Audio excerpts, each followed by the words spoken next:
Okay, folks, let's jump right in. So, what is the Airtoc framework? Airtoc is the foundation of everything that you'll be doing with AI inside of this program. It's the difference between getting a vague, generic output versus getting a senior level, accurate, phase appropriate deliverable that you can actually use on real projects. So, let's jump into what Airtoc is, why it works, and how it transforms the way that you partner with AI. So, what is Airtoc? Airtoc is a prompt engineering framework specifically designed for project managers. It solves the biggest problems PMs face when trying to use tools like ChatGPT, Gemini, or Copilot. Contrary to most people's belief, AI will not think like a project manager unless you tell it to. Most people believe that AI has the capability to think for them, and this may be true in some cases, but it's only really true if you give AI the proper context to think with. So, in other words, AI should not be thinking for you, you should be thinking for AI. You can't hand AI a vague instruction and expect it to produce a complete, accurate, PMBOK aligned deliverable. If you do that, you're basically letting the machine guess. Airtoc removes that guesswork. It gives the AI clarity, it gives it structure and context it needs to function like a professional PM. When you use Airtoc, you force discipline into your prompt. Instead of handing AI a blank page, you're giving it a defined professional perspective, a clear context, explicit requirements, a precise task, structured output formats, and real world constraints. And when you give AI all of that up front, your deliverables are going to become much more accurate, much more complete, better aligned with the PMBOK, appropriate for the correct phase of the project, and much more stakeholder ready. This is exactly why Airtoc is so powerful. Now, the Airtoc framework is built around 5 core elements. You're going to see these over and over again throughout the lessons, so you want to pay attention. When you hear me talk about Airtoc throughout this program, I'm always referring to these 5 elements that work together. They are the AI platform, the role you give AI, the task you give AI, the output you expect AI to give you, and the context that you give AI. And once you start thinking this way, you stop writing random prompts and you start building structured instructions that consistently produce project ready deliverables. So let me give you a quick example of this. If I were to tell AI something vague, like create a project charter for my onboarding project, what do you think AI is going to do? Most likely, it's going to fill in the gaps with generic assumptions. It's going to make things up. It's going to add in information that's not real. It may even completely hallucinate. Now, this is mostly because I didn't give it enough information to work with in the first place.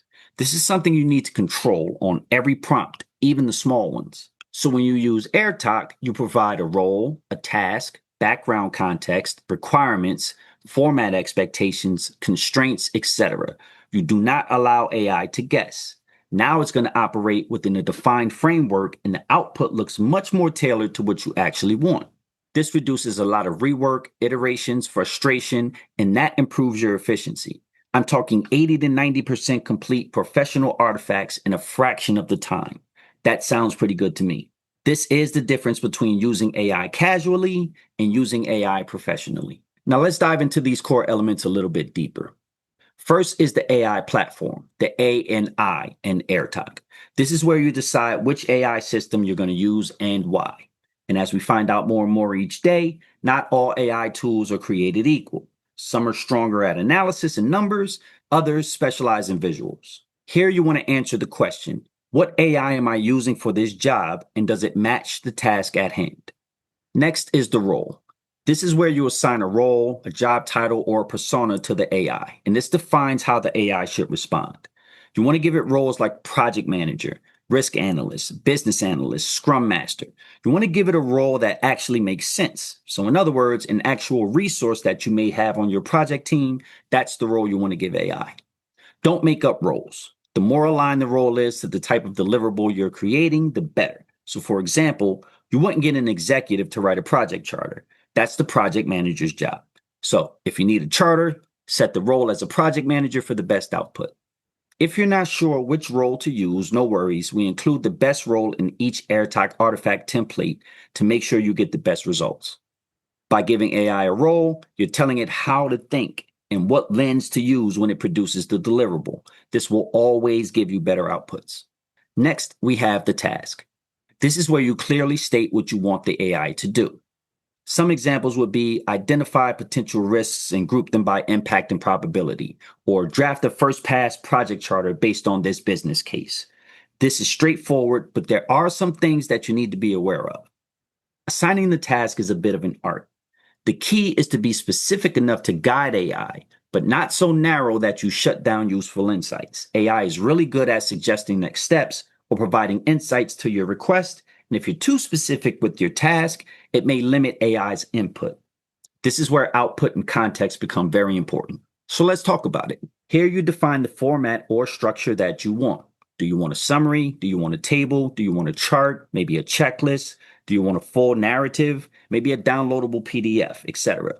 You can also bake in details and guardrails like present this in a table with columns for risk, impact, probability, and mitigation.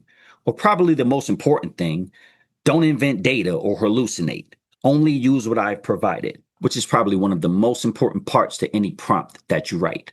This makes the response immediately usable instead of something that you have to rework through iterations. This is the element that saves you time, energy, and in some cases, even money. Last but not least, you have context. This is where you provide the background data and framing information that AI needs to ground its answer.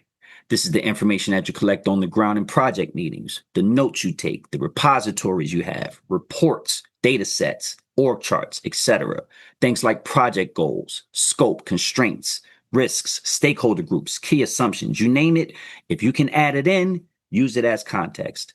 This is the raw data that you need to ensure that AI stays within the context of the project, your defined role, task, and output. Without context, AI will guess. With context, AI aligns its output to the actual project environment, lifecycle phase, and the constraints that you give it. Now, here's one of the best parts about Airtoc. As you'll see throughout these modules, it works in every phase of the project lifecycle from initiation all the way through the closure. It also works across all project management methodologies and approaches, everything from predictive to agile to hybrid and beyond. Airtoc is universal because it's not a tool. It's a thinking framework that helps you get the most out of the tools. And that's why this lesson comes before everything else. The magic isn't in the prompt, it's in the framework. If you didn't understand the Airtoc framework first, then every deliverable in this program would look like a magic trick. You'll think the result comes from copying and pasting prompts, not your actual inputs. Now, once you understand Airtoc, you can create any deliverable a project manager needs. Everything from a charter, WBS, a RACI, a schedule, a risk register, communication plan, you name it, you can create it. Airtoc gives you the ability to think with AI while leading and governing the process the entire way. Always remember this, and this is central to the Aimpm philosophy. AI should not be thinking for you. You should be thinking for AI. Now that you understand the Airtoc framework, you're ready for the next step. Here's what I want you to do. Download the Airtoc template library. You'll use these templates to guide your prompts throughout the program. Number 2, review the Airtoc sections in the textbooks and the online portal. These visuals and examples reinforce what we covered today. Number 3, start applying Airtoc in your practice exercises. Every deliverable we create from this point on will use Airtoc as the foundation. And once you understand how they work, you can begin to use them in real-world environments. Throughout the training, we're going to take Airtoc and apply it to all real-world deliverables. And I'll show you step-by-step how to turn project information into clean, stakeholder-ready artifacts using the Airtoc framework. I'll see you guys in the next lesson.